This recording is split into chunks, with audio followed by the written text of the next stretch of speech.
люди произошли от уральцев. Зыряне победили ящеров. Пермское язычество – первая религия. Профессор Поля Коля ответит на все вопросы. Здравствуйте. Добро пожаловать на мою лекцию. Меня зовут Поля Колье, я доктор исторических, культурологических, кораблестроительных и трибологических наук. Сегодня проведу для вас лекцию об истории зырянского народа. Зырянский народ – очень древний народ, населяющий североевропейскую часть Европы. Но когда-то он проживал на территории всех стран мира, о чем свидетельствуют разные названия, такие как Москва в России, что переводится как «коровья вода», метро Минасава в Японии «наша соживая вода». Другие примеры вы видите на слайде. Но как так вышло? Спросите вы. Согласно мифе о могучем богатыре Пере и дочери Солнца Зарань, достоверность которого подтверждают мировые ученые, от них пошел род древнезырян и древнепермяков.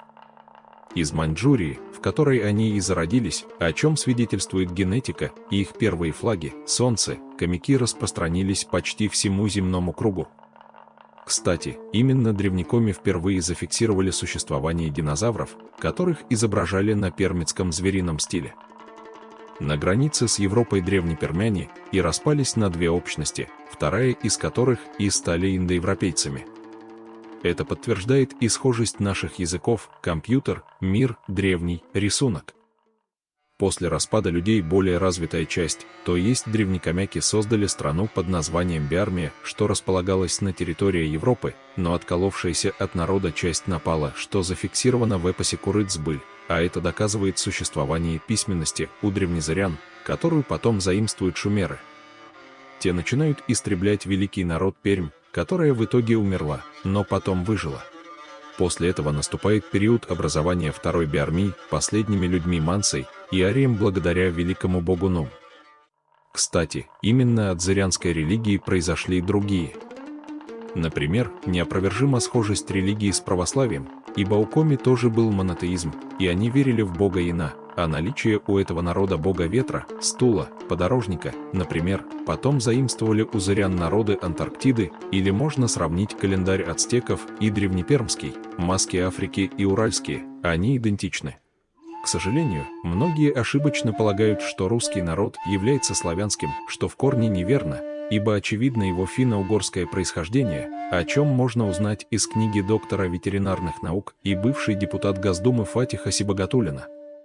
Естественно, зыряне помогали родственному народу, в том числе в борьбе с ящерами, которую подробно изучал мой коллега Алексей Багиров, вампирами, монголо-татарами. Например, в ходе финно-корейской гипервойны, которая разделила уральские и алтайские народы, тот самый бог Пера победил могучее нашествие колес с татарами внутри. Кстати, татары тоже родственники уральцев, поэтому потом Пера очень пожалел об этой ошибке и вежливо извинился. Также известно, что в той войне участвовали всадники-корейцы на медведях, финские звездолеты, а также впервые было использовано ядерное оружие.